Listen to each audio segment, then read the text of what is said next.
Assalamualaikum warahmatullahi wabarakatuh. Bismillahirrahmanirrahim. Alhamdulillahi rabbil alamin, wassalatu wassalamu ala asyrafil anbiya'i wal mursalin, nabiyina Muhammadin wa ala alihi wa sahbihi ajma'in. Rabbi syrah li sadri wa yassir li amri wahlul 'uqdatan min lisani yafqahu qawli, amma ba'du. Muslimin dan muslimat yang dirahmati Allah Subhanahu wa taala sekalian, puji dan syukur bagi Allah Subhanahu wa taala. Selawat dan salam atas Nabi kita Muhammad sallallahu alaihi wasallam, juga atas ahli keluarga baginda, para sahabatnya, para pengikutnya sehinggalah ke hari kiamat. Alhamdulillah. Syukur pada Allah Subhanahu wa taala kerana pada pagi ini Allah Subhanahu wa taala melapangkan waktu untuk kita dalam PKPD kita di Selangor ni, dan Selangor dan KL. PKPD 3.0 dah kita. Hari ni start bermula dah. Beberapa daerah, tak semua kan, di Selangor. Kita masuk lah. Alhamdulillah. Ala kullin, kita doakan keselamatan dan perlindungan dari Allah Subhanahu wa taala. Dan hari ini alhamdulillah kita diberi peluang untuk baca hadis. Dan peluang baca hadis ni adalah anugerah dan kenikmatan. Semua amal soleh sebenarnya anugerah dari Allah Subhanahu wa taala. Sebab bila kita beramal, kita kena ingatkan hati kita. Kadang hati ni macam saya selalu sebutlah, berbolak-balik. Saya yang bercakap ni pun boleh jadi lagi kuat pasal Allah Ta'ala uji lebih lah. Tapi hati tu begitulah sifat dia. Kadang-kadang kita buat amal tu seolah-olah kita nak melepaskan tanggungjawab, sedangkan kebaikan sebenar dari amalan kita adalah kita. Jadi maknanya orang yang beramal, dia kena anggap bahawa dia beramal tu dia sedang mendapat anugerah dari Allah. Okay? Bukan dia sedang melepaskan tanggungjawab dah. Ada orang kata rasa beban, amalan ni beban. Kadang-kadang kita mari hati kita nak jaga tu supaya bila kita beramal dengan rasa suka, seronok, happy. Sama juga kita baca hadis Nabi sallallahu alaihi wasallam. Baca hadis ni anugerah Allah. Kebaikan. Kalau kita tak baca Nabi, tetap Nabi. Allah tetap Tuhan. Orang baik, orang soleh tetap dengan perjalanan mereka menuju ke syurga. Kita yang baca ni kita menumpang, tak menambah keuntungan pada Nabi sallallahu alaihi wasallam sebab dia dah mendapat kedudukan istimewa di sisi Allah. Yang beruntung dengan sifat kita baca hadis tu kita. Sebab Nabi sallallahu alaihi wasallam kata, naddarallahu imra'an sami'a maqalati fa'addaha fasami'aha fa'addaha kama sami', fa rubba muballighin aw sahibi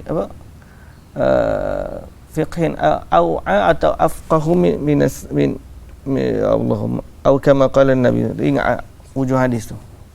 Aw min as-sami' fa rubba muballighin aw aminas sami'.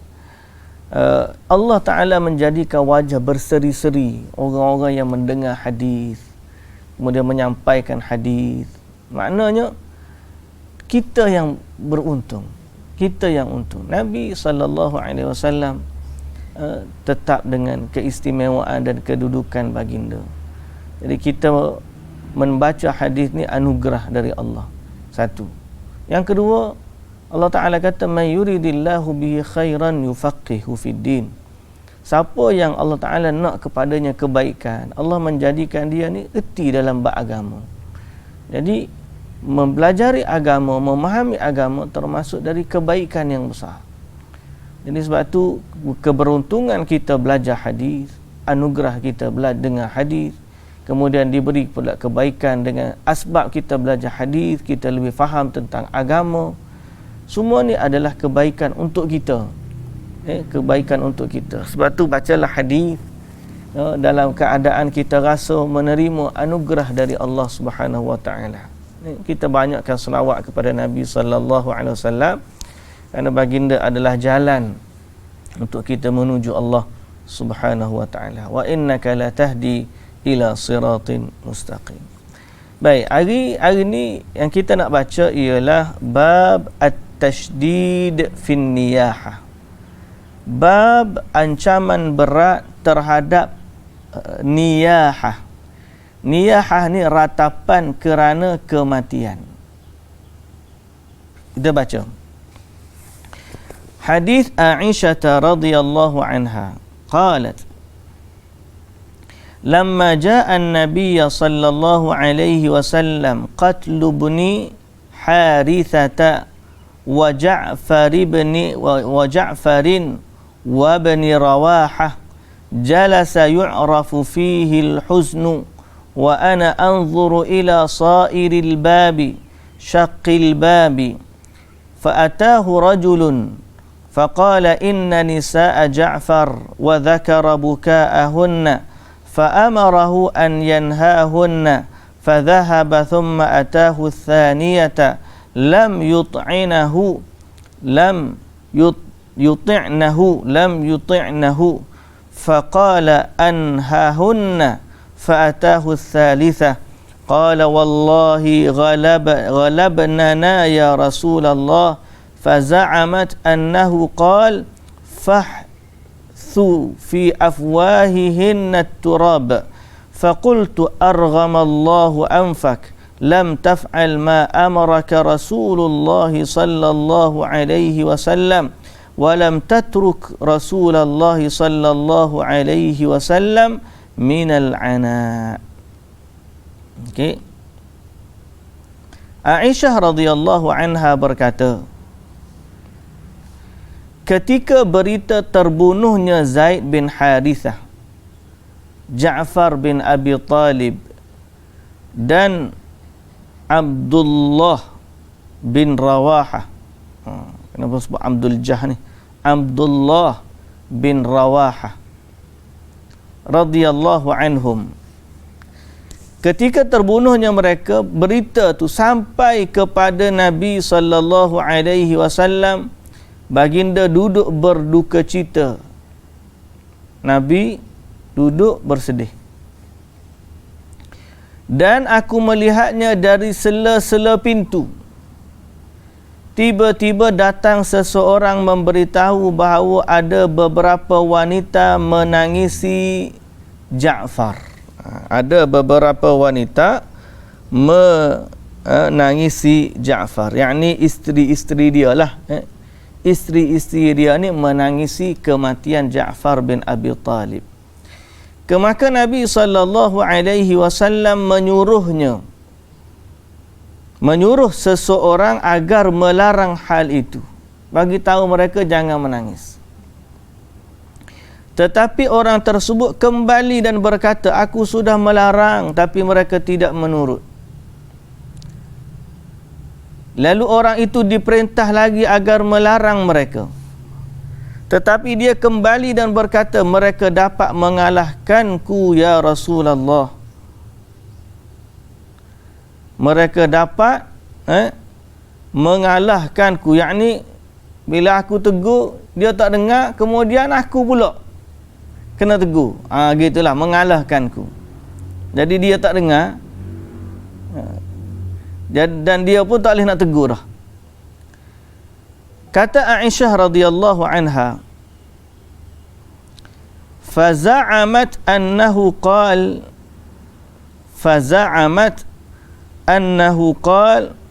Aisyah menduga Nabi bersabda, Aisyah rasa Nabi bersabda, lemparlah, tutuplah mulut mereka dengan tanah. Aisyah dia kata, aku rasa Nabi kata masa tu, lemparlah dalam mulut mereka tu dengan tanah. Aisyah radhiyallahu anha pun berkata kepada orang yang datang tu, pesuruh tu, dia kata, semoga Allah menghinakan engkau. Mengapa engkau tidak boleh melaksanakan perintah Nabi sallallahu alaihi wasallam dan membiarkan Nabi sallallahu alaihi wasallam berehat dari kesusahan yang dirasakannya.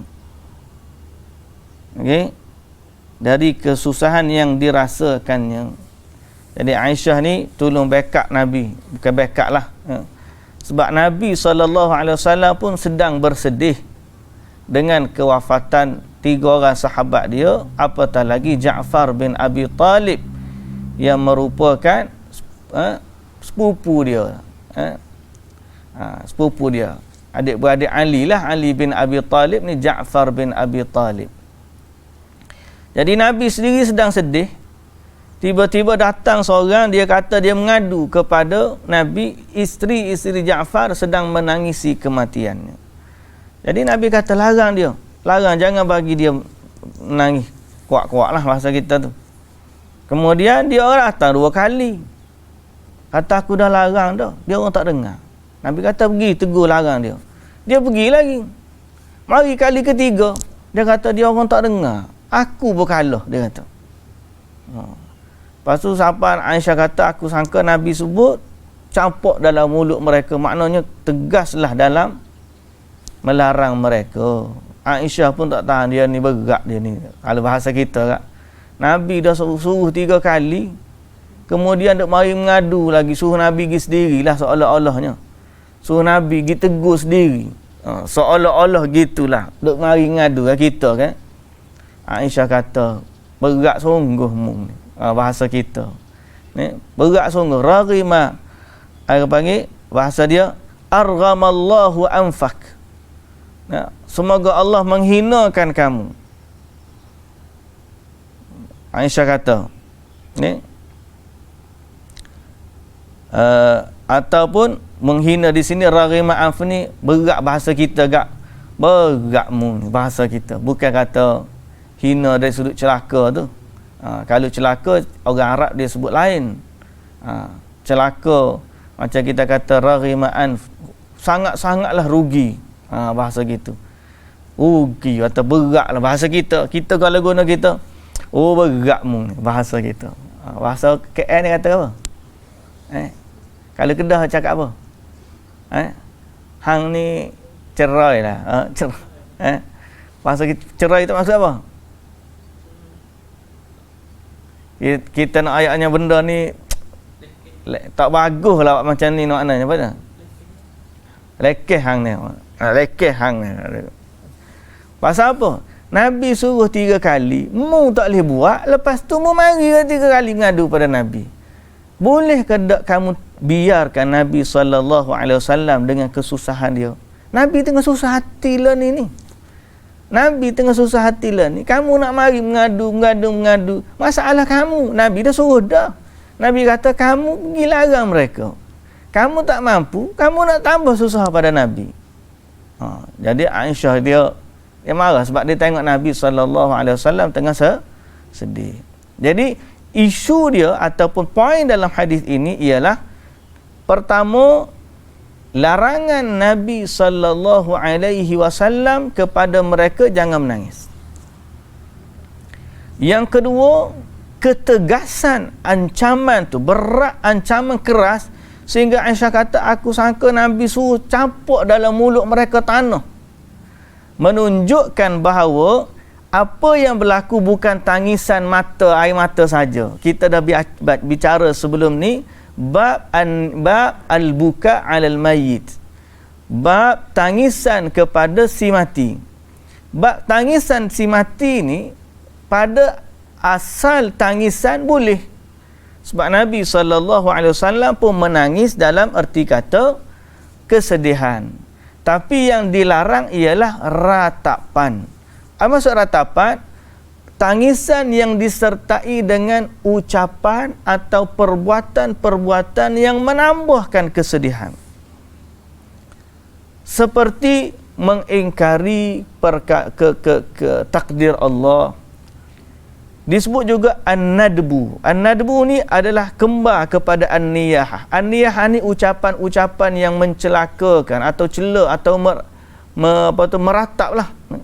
An-nadbu ni juga ialah merintih dengan ucapan menunjukkan kebaikan si mati. Oh, habis dah lah orang hak baik dengan kita selama ni. Tak ada dah lah orang hak tolong kita selama ni. Uratapan macam tu. Dengan ucapan, dialah hak dulu hak baik ke mak, tak ada dah budak lain, hak anak-anak lain, dialah hak baik sekali dengan mak. Ratapan-ratapan yang begitu dipanggil an-nadbu.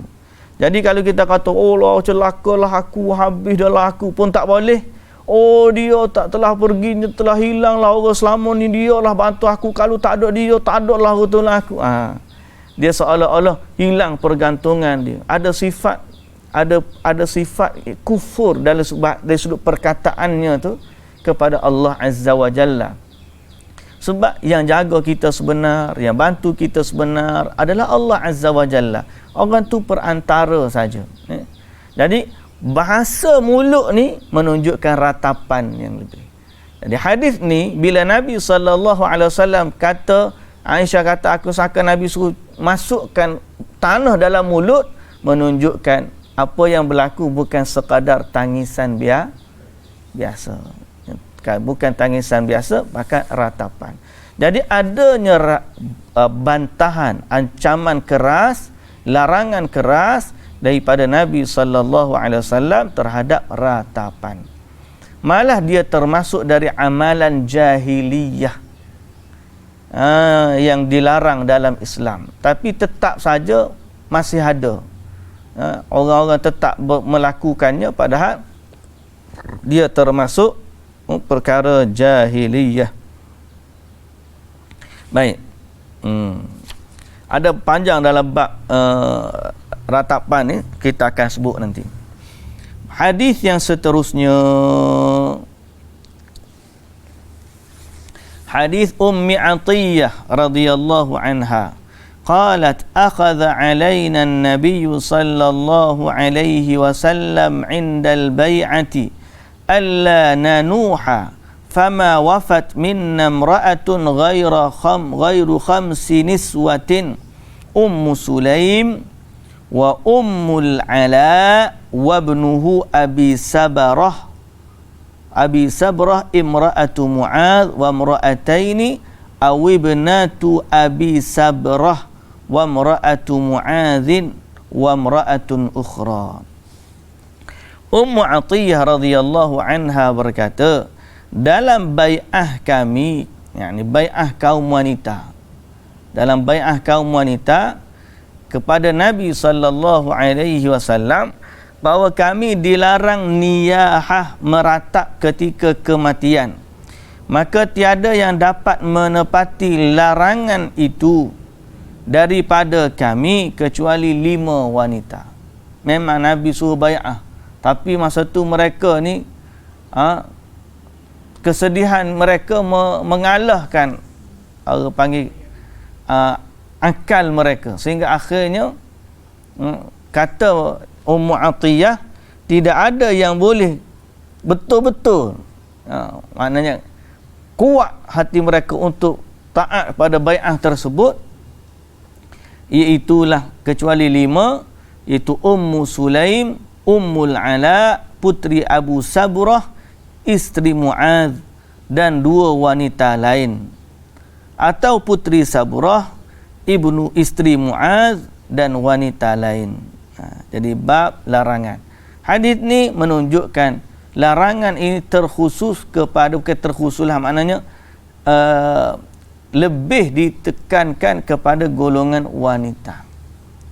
Sebab biasanya yang meratapi ini adalah golongan wanita, kerana mereka hilang tempat bergantung. Kerana mereka hilang tempat pergantungan, jadi rasa sedih ke apa, akhirnya mereka meratap. Okey. Hadis yang seterusnya, hadis Ummu Atiyah radhiyallahu anha qalat bay'ana Rasulullah sallallahu alaihi wasallam faqara'a alaina alla yushrikna billahi syai'a wa nahana 'anil niyahah faqabidat imra'atun yadaha qalat as'adatni fulana uridu an ajziyaha fama qala laha an-nabiy sallallahu alaihi wasallam syai'a fantalaqat wa raja'at fabaya'aha, muttafaqun alaih. Ummu Atiyah radhiyallahu anha dia kata, kami berbai'ah kepada Nabi sallallahu alaihi wasallam, kepada Rasulullah sallallahu alaihi wasallam. Maka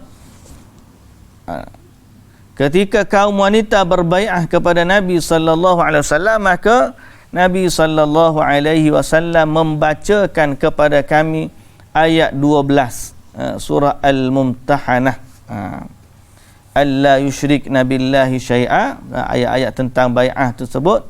Dan lalu Nabi melarang kami meratapi ketika ditinggal mati. Meratap ketika mati suamilah. Tiba-tiba ada wanita menarik tangannya dan berkata, ada wanita menarik tangannya, tak jadi nak, masa tu tak jadi nak bai'ah. Mula-mulalah bila Nabi larang niyahah tu, dia tak nak. Dia kata apa? Dulu aku pernah dihibur oleh fulanah ketika meratap dan aku ingin membalas jasanya itu. Dia tak jadi nak bai'ah sebab dia mikir pasal apa? Dia bimbang, dia tak boleh tepati bai'ah tersebut. Lalu dia kata apa Rasulullah? Dulu aku ni bab niyahah ni, ada seorang wanita waktu aku bersedih, dia datang membantuku dalam kesedihanku. Maknanya dia datang meratapi kematian suami aku lah. Jadi aku bahagia dengan itu. Jadi aku fikir aku nak membalas perbuatan dia tersebut untuk menggembirakan dia pula. Jadi tak jadi, dia pun tak jadi bai'ah. Dia pun pergi. Lalu wanita tu pun, Nabi SAW tak jawab apa-apa kepada wanita tersebut. Wanita tadi pun pergi, tak berapa lama dia pun datang balik, dia pun bai'ah. Nanti dia pun dengarlah cakap Nabi SAW. Baik, muslimin dan muslimat yang dirahmati Allah Subhanahu wa taala. Bab an-niyahah 'alal mayyit. Bab ratapan pada mayat. Hadis berkaitan dengan bab ratapan ni banyak sebenarnya. Bab ratapan ni banyak. Kita tengok beberapa hadis berkaitan dengan cerita berkaitan dengan ratapan. Pertama, saya nak tunjuk tentang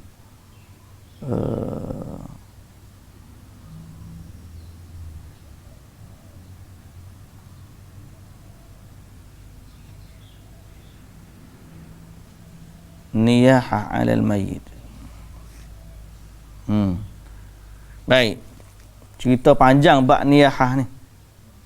Kerana dia termasuk daripada amalan jahiliyah yang ditegah. Kerana itu Nabi SAW menegaskan tentang bab ni, kalau boleh jangan. Baik.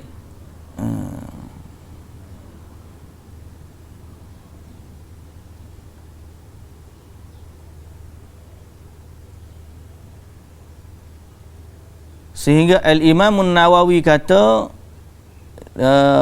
sebab pengharaman niyahah ni, sebab dia pertama dia adalah amalan ahli kufar, orang-orang kafir, dan dia termasuk akhlak jahiliyah. Yang kedua, dia boleh membawa kepada kekufuran, ingkar kepada takdir Allah. Kalau tak sampai kepada tu pun, annahu kufrun ni'mah wal ihsan, termasuk kufur nikmat dan juga ihsan. Warabi' anna dhalika fil mustahil. Baik. Sehingga dalam riwayat Imam Muslim termasuk kufur. Itnatani fin nas huma bihim kufrun. Dua benda kalau ada dalam manusia, maka mereka ada pada dirinya kekufuran. Pertama, at-ta'nu fin nasab, mencela nasab keturunan. Dan yang kedua, an-niyahah 'alal mayyit, itu meratapi kematian. Baik. cerita panjang ni, saya pun nak baca hadis ni panjang-panjang ni. Kita dah sebut dah bab ratapan sedikit lah ni. Sehingga termasuk dalam hadis baru ni, mayat pun terseksa dengan ratapan. Mayat sendiri pun terseksa sebab ratapan. Jadi ada larangan yang keras. Hari ni pun bab larangan yang keras.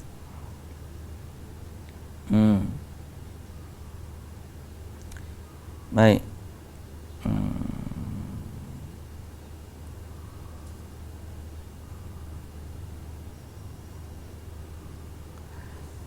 Fayahrumun nadbu, dia kata, wa huwa ta'didu mahasinil mayyit. Diharamkan juga an-nadbu. An-nadbu ni menyebut kebaikan si mati, macam saya sebut tadi. Kawajabalah wa abila gunung aku, maknanya gunung tu makna orang yang tepat dia bergantung, berlindung. Wa huwa raf'us sauti bin nadb wa mithlahu ifratu raf'ihi bil buka. Termasuk juga ialah dalam an-nadbu dan juga an-niyahah ni, ifratu raf'ihi bil buka, mengangkat suaranya melampau-lampau dalam tangisan. Meraung, bahasa meraung, menangis. Siapa orang dah habis semua dengar dia punya teriakan, walaupun dia tak sebut perkataan kufur ataupun pujian melampau, tapi tangisan yang melampau sampai kuat-kuat menangis, meraung, termasuk dalam ratapan. Wa illam yaqtarim binadbin wala nauhun wa darbun nahwal khaddi wa syaqqin nahwal jayb wa nashri sya'ri. Walaupun tangisan tu meraung-raung, tak sebut kebaikan kau tak sebut celaan pun termasuk dalam ratapan. Okey. Wa syaqqi wa darbin nahwal khaddi, termasuk ialah memukul pipi. Pukul pipi, pukul. Wa syaqqin nahwal jayb, dan termasuk juga koyok poket, koyok baju. Tak poket pun koyok habis baju ni, kesedihannya. Wa nashri sya'ri, rambut ni apa? Berambut-rambut, orang tarik rambut. Ada orang tarik rambut.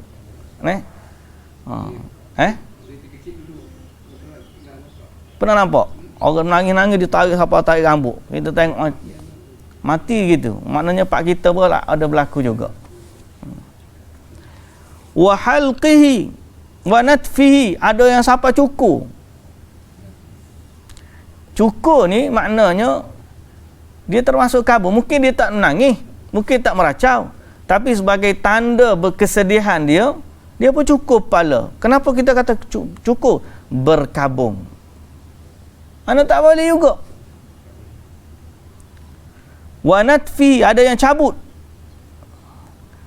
Ada yang taswidil wajh, menghitamkan muka. Ambil benda sebagai tanda dia berkabung, dia pun ambil benda hitam letak di muka dia. Termasuk cara berkabung. Diharamkanlah. Ya. Wa ilqa'ir ramadi 'ala ar-ra'si, ambil tanah tabur atas kepala. Macam-macam cara niyahah ni, meratak ni, ambil tanah tabur atas kepala. Wa du'a bil waili was sabur, mendoakan kebinasaan atau kecelakaan. Celakalah aku, binasalah aku, habislah aku. Okey, termasuk ratapan. Wa kulli syai'in fihi taghyirin lizayyi, dan semua benda yang mengubah pakaian. Semua bentuk yang mengubah pakaian, seperti labsi kalubsi ma la ya'tadu lubsihi aslan, seperti memakai pakaian yang tidak pernah dipakai sebelumnya. Mana ada pakaian khas untuk kematian. Zaman lah ni orang kita dah mula ikut trend. Mak Saleh kalau mati dia pakai baju warna hitam. Lambang kesedihan kan. Dulu dia kalau Cina putih. Kalau Mak Saleh hitam. Orang kita pun kalau pergi ziarah majlis kabung dia pun pakai baju hitam.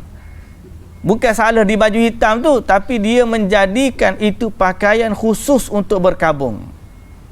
Kalau kira orang perempuan pak kita pun pakai jubah hitam sama, kat Azhar pun jubah hitam sama. Tak ada lah kita kata sifat berkabung. Ni tak. Dia ni pakai pakaian biasa, warna biasa. Tiba-tiba hari mati dia pakai baju hitam je. Termasuk dalam daripada berkabung. Itu tak boleh lah ustaz. Kita kata, hak siapa hak ajar dulu? Sebelum tanya boleh ke tak boleh, tu siapa yang ajar? Maknanya itu adalah budaya orang kafir, bukan budaya Islam. Habis tu kenapa yang kita nak defend kenapa tak boleh pula? Ikut je lah yang biasa. Kenapa boleh tu kena tanya. Kenapa pakai? Salah ke pakai baju lain? Tak salah. Tapi lah kita nak menghormati majlis, menghormati tuan rumah, pakailah baju hitam, tema dia. Apa pun alasan, ia adalah mengikuti amalan orang kafir. Orang kita ni dia kadang-kadang dia tengok benda ni remeh, pakaian je, baju je. Banyak dah saya tengok orang kita lah ni ada budaya ni, terutamanya kalau orang-orang ni kafir, orang kaya-kaya memang dia ada jenis persalinan. Majlis ni baju ni, majlis ni baju ni, majlis ni baju ni.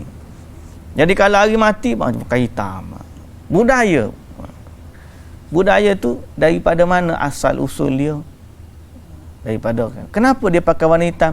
Sebab ada unsur ratapan. Mungkin orang zaman dulu taswidul wajh, menghitamkan wajah, ambil benda letak di wajah muka hitam jadi. Tapi dia dah berasimilasi, tak naklah muka hitam, pakai baju hitamnya. Kan? Wallahu ta'ala alam. Tapi maknanya apa? Disebut seperti memakai pakaian yang tidak biasa dipakai, melainkan biasa berlaku kematian. Au ala tilka sifah, ataupun memakai atas sifat-sifat tertentu. Lepas daripada tu pakai baju terbalik. Contohnya sifat wa tarki syai'in min lubsihi wal khuruj bidunihi ala khilafil 'adah, dan seperti meninggalkan memakai sesuatu yang biasa dia pakai. Kalau selama ni dia pakai pakaian ni, bila mati kesedihan dia tak pakai dah baju tu sebagai menunjukkan kesedihan dia. Wal khuruju biduni ala khilafil 'adah, nak menunjukkan bahawa dia sedang bersedih, bukan kebiasaan dia. Wa qad ibtuliya katsirun minan nas bi taghyiriz zayyi ma'a ma taqarrara min hurmatihi bal kaunuhu kabiratan wa fisqan qiyasan ala tilkal madhkurat wa in kanat afhasha minhu li'annahum 'allaluha bima ya'ummul kull wa huwa anna dhalika yash'uru ish'aran zahiran bis-sukhti wa 'adamir ridha bil qada'. Kerana kesemua itu menunjukkan bahawa dia adalah tidak redha dengan qada ataupun kesedihan yang melampau lah. Kalau dia redha, mana dia macam biasa. Kalau dia redha, dia akan jadi macam biasa. Tapi bila dia mengubah situasi kebiasaan dia kepada sesuatu yang luar daripada kebiasaan, itu menunjukkan dia ada ratapan. Okay. Yang dibenarkan adalah tangisan yang sederhana yang kita kata, dan itulah yang sunnah. Nanti dia akan tanyalah, kenapa tak boleh ustaz? Kita kata jawapan kita ialah kenapa boleh tu? Dia kata boleh lah sebab kita nak menunjukkan kesedihan. Jawapannya Nabi larang untuk meratapi kematian. Termasuk ratapan adalah disebut pakaian yang melampau, menunjukkan tanda-tanda kesedihan. Baik. Saya sebut baru ni ada asar daripada sahabat kata termasuk daripada kesedihan yang melampau adalah berkumpul di rumah si mati dan membuat makanan untuk orang-orang yang berkumpul. Sudah. Dan memang ini ada dalam kitab-kitab fiqh pun. Termasuk 4 mazhab memakruhkan amalan-amalan buat jamuan di rumah si mati. Kerana Jabir bin Abdullah radhiyallahu anhu kata, kami dulu zaman Nabi mengira orang yang berkumpul di rumah si mati dan buat makanan untuk mereka termasuk berkabung. Zaman dululah, zaman Nabi dulu. Tapi maknanya zaman Nabi pun dah ada orang buat dah. Cuma para sahabat kata itu termasuk berkabung. Dan termasuk benda yang ditinggalkan oleh para sahabat lah. Sahabat pun lepas tu tinggal lah. Jadi maknanya apa? Sifat buat makanan. Kenapa pula tak boleh dia kata? Sebab orang kita kan biasa dia kata ni bukannya berkabung, kita nak bersedekah kepada orang mati kan. Baik, saya tunjuk ni ada nak kita kira sedekah, nak buat sedekah ke orang mati. Orang mati tu kita nak jamu orang makan, bagi pahala kepada si mati, kita boleh pahala jamu kan. Macam mana jawapan dia? Baik, pertama ada orang tanya dalam bab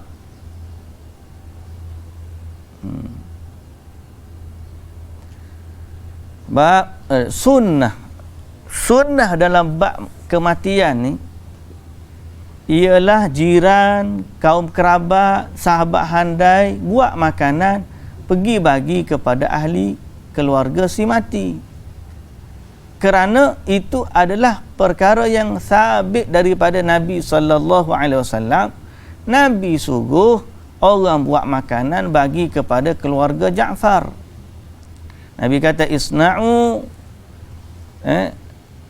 li ali Ja'farin ta'aman faqad atahum ma yushghiluhum.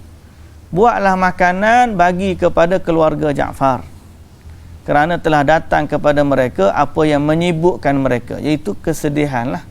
Mereka sedang bersedih di atas kematian Ja'far, bagilah makanan kat dia.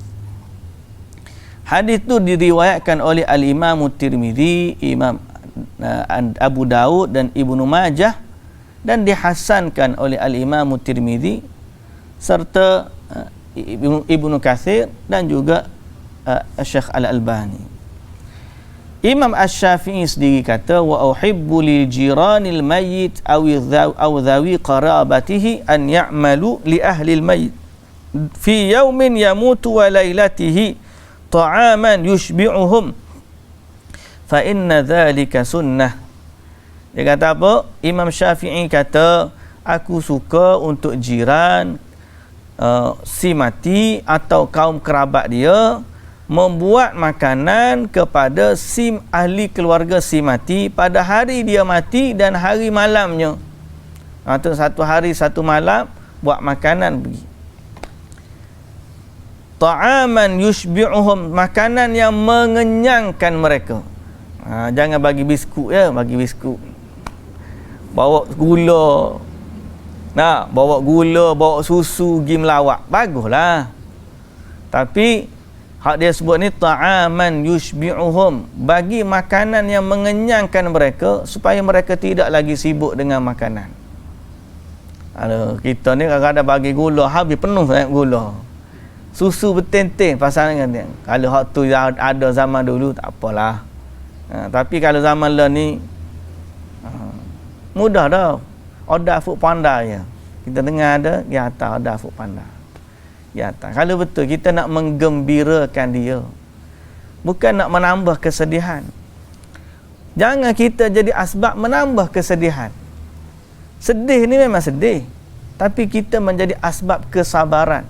Kalau kita tambah kesedihan, makin susah dia nak sabar. Tapi kalau kita gembirakan dia, dia akan jadi senang untuk dia sabar. Dia akan ada orang support dia. Ni kalau kita dia menangis, kita pergi menangis tepi dia. Makin kuat dia untuk sabar ke, makin kuat dia untuk tak sabar. Ada orang bila dia tengok orang menangis, asal dia tak menangis pun. Orang menangis juga dah, aku nak nangis. Tak, dia tengok orang menangis, dia kuat dah semangat. Mari seorang tu menangis, dia pun habis menangis juga. Kita ni jangan tambah kesedihan orang. Sebab tu ta'ziyah ni sifatnya memberi ketenangan. Inna lillahi wa inna ilaihi raji'un. A'zamallahu ajrak wa ahsana aza'ak wa ghafara limayyitik. Semoga Allah membesarkan pahala kamu dengan sebab kesabaran. Semoga Allah memperelokkan cara kamu menangisinya. Dan semoga Allah mengampunkan dosa si mati yang telah pergi. Dia rasa kuat semangat tak? Kuatlah semangat dia. Kita nak menghilangkan kesedihan yang ada dalam hati dia. Sebab kalau kita tambah kesedihan, kita bimbang dia boleh sampai kepada ratapan atau menyebabkan kekufuran kepada Allah. Di situ Islam letakkan garis lain. Kenapa tidak dibenarkan? Supaya kita tidak menambahkan kesedihan dia. Jadi sebab tu yang kita kata sifat berkabung. Siapa pikat pakai yang baju khusus, baju hitam ke, baju terbalik ke, kita pergi dia pun tengok, Allah sedih. Menambahkan kesedihan. Sebab kita mengikut dia dalam berkabung, menambah kesedihan. Habis tu ustaz tahu ke nak pakai baju warna-warni ke apa semua, bawa badut je. Kita tak suruh bawa badut. Kita suruh pakai pakaian biasa dalam bab tu. Pakai seperti mana biasa, tapi takziah ni gembirakan dia dengan doa, ucapan kita. InsyaAllah dia berada di sisi Allah lebih baik daripada duduk dengan kita. Ucapan-ucapan macam itulah yang kita sebut kepada ahli keluarga. Jadi Imam Asy-Syafi'i kata, aku suka jiran, kaum kerabat buat kepada ahli si mati pada hari dia mati dan malamnya, buatlah makanan yang mengenyangkannya. Fa inna dzalika sunnah wa dzikrun karimun wa huwa min fi'lil ahli khair, min fi'li ahli khair qablana wa ba'dana. Itu yang demikian itu sunnah dan sebutan yang baik, dan dia daripada perbuatan orang-orang yang baik sebelum kami dan selepas kami. Maknanya Imam Syafi'i kata orang-orang baik, orang soleh dulu buat macam tu lah. Dia akan buat makanan kepada ahli si mati. Bukan dia pergi menambah kesedihan si mati dan menambah kesusahan mereka. Dah lah sedih dah, malam ni kena gula pula. Orang lain nak mari ke rumah. Okey.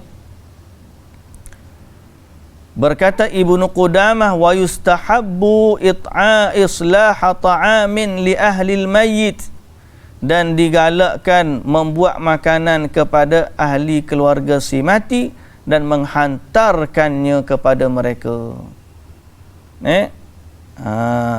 Supaya membantu mereka dan jabran liqulubihim.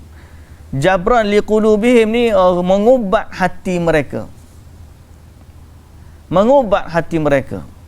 Okey. Fa innahum rubbama ishtaghalu bi musibatihim, kerana mereka sibuk dengan musibah yang menimpa mereka. Wa biman ya'ti ilaihim an islahi ta'amin li anfusihim. Dan dengan melayan orang hak datang, sibuk mereka daripada buat makanan untuk mereka. Jadi buat makanan pergi hantar. Lah ni buku hantar. Tapi kalau tuan rumah sendiri pergi cari untuk buku, dia pula kena keluar kos, sedih lagi lah dia. Tak.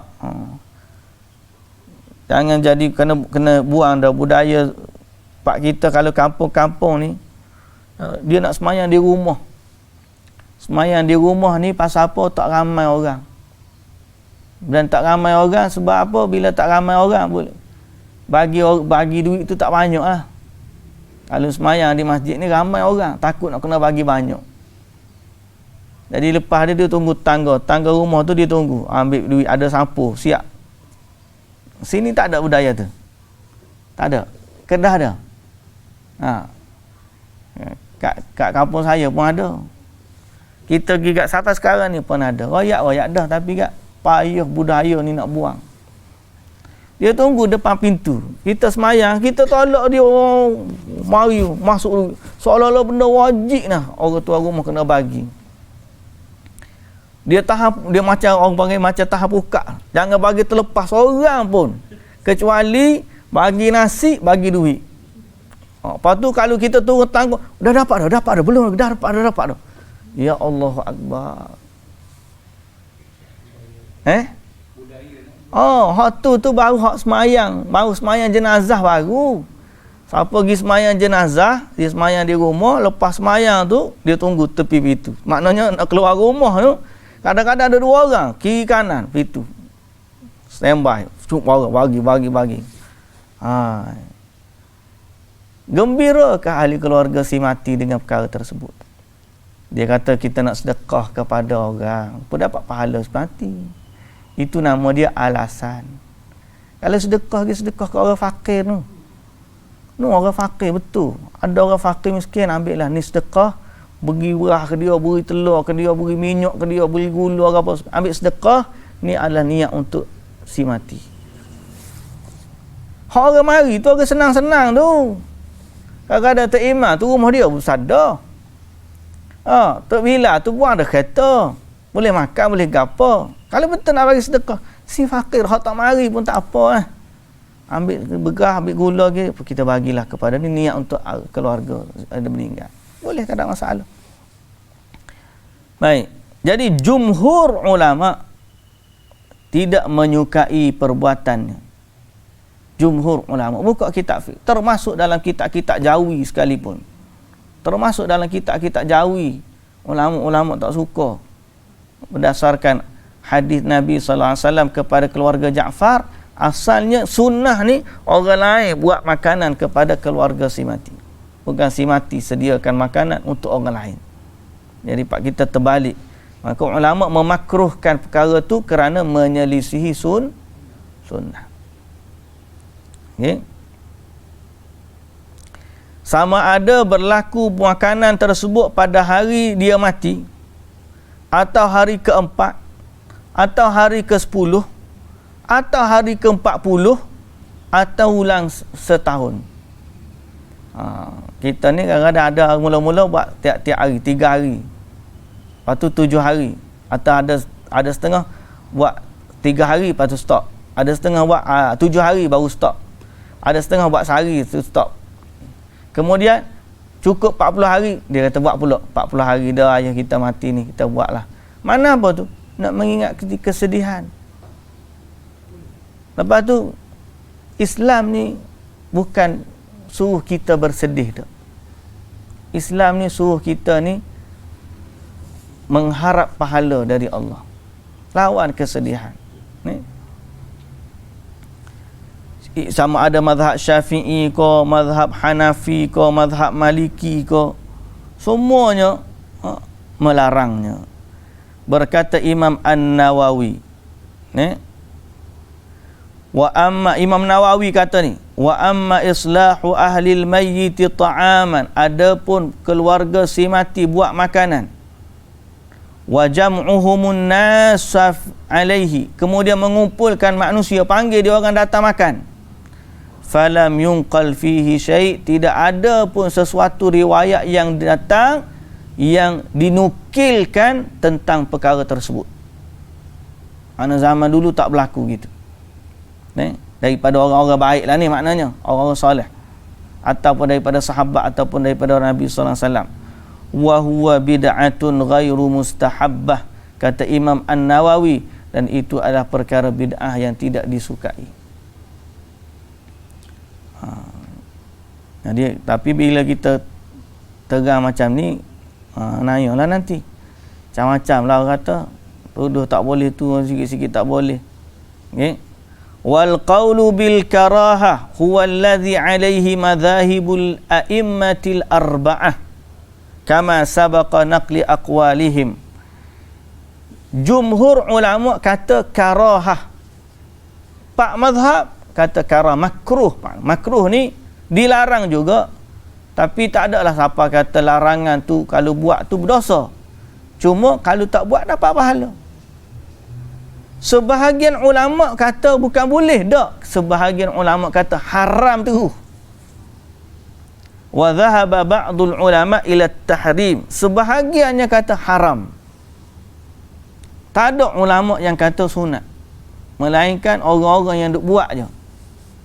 Kalau buka dalam kitab-kitab, tak ada, lam yunqal, kata Imam An-Nawawi, tidak dinukilkan kepada kami dari ulama-ulama sebelum itu baiknya atau galakkan melakukannya. Yang ada ialah galakkan bagi makanan kepada keluarga si mati. Tapi nak ubah ni payah, tuan-tuan. Ni. Kenapa ulama kata ni?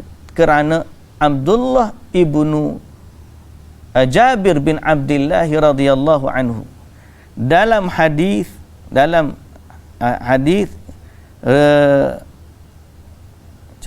riwayat Ibnu Majah. Okey. Panjang cerita ni. Riwayat Ibnu Majah dan Imam Ahmad, darjatnya sahih.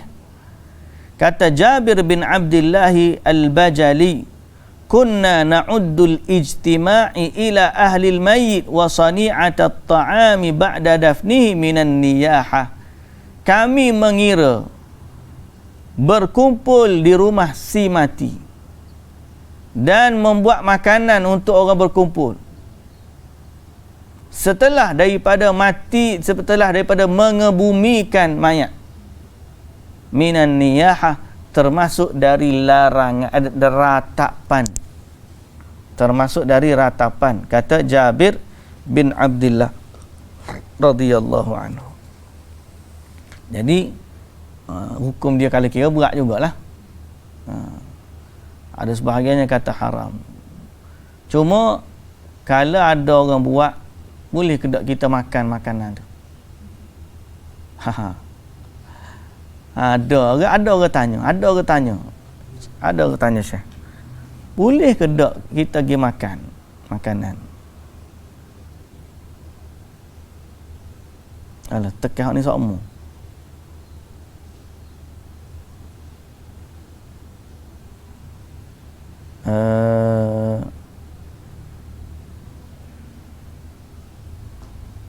Mana letak dia?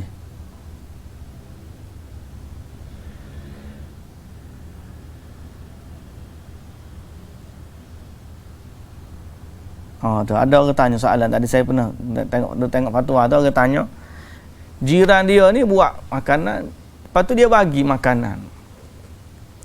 Orang hak kalau kita kata orang tidak tahlil dah ni, dia siapa kata jangan orang anak dia jangan makan, hak jiran dia bagi jangan makan, haram ni. Oh, dia kata haram makan.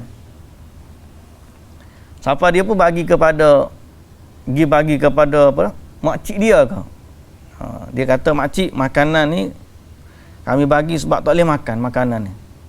Makan ni daripada orang mati buat gini, makcik bagilah kepada binatang buat makanan, ataupun hantar balik ke tuan dia, cakap kami tak makan. Jadi dia pun tanya Syekh kata, perbuatan kamu tak nak terima sebab nak menegur dia tu baik, bolehlah. Cumanya talama kamu dah terima, kamu dah ambil makanan, atau makanan dah sampai dah rumah kamu, makanlah. Dia kata apa? Makanlah. Sebab apa? Sebab makanan tu tidak haram pada zat dia, tak boleh dimakan, tak ada masalah. Yang dilarang ialah apa tu, kita perbuatan jamu makanan kepada berkabung, niyahah tu, ratapan tu yang disebut larangan. Ada pemakanan tu halal dimakan.